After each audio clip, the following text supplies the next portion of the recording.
Marathi asmita, dr.suhas Kashalikar. When I am born, my first identity, of which I am not even aware of, is that of my body. I do everything unknowingly to survive.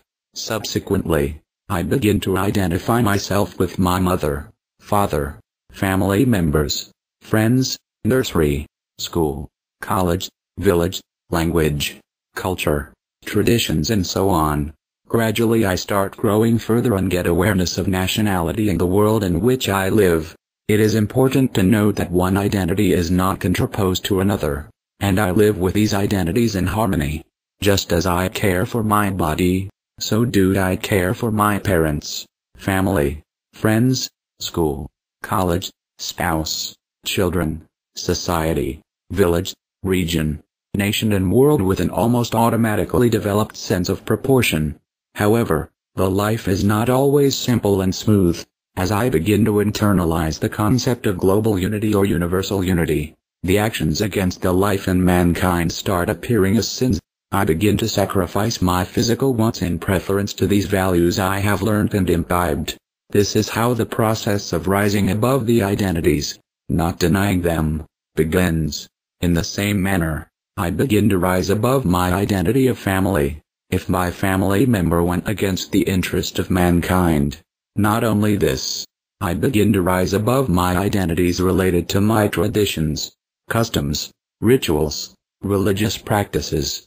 If they go against the interests of the mankind, it is important to realize that this is a process of unfolding of and manifesting of the true self.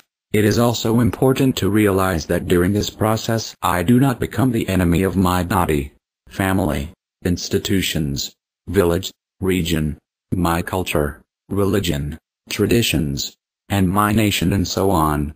I must understand that inasmuch it is unnatural to deny my physical and subsequent identities, it isn't natural to try to confine myself in any one of these identities and restrict my growth and blossoming. The leaders with restrictive identities may attract me because restrictive concepts justify and pamper my sectarian thinking, my mean selfishness, my petty ego, and my disgruntlement and dissatisfaction due to my own drawbacks.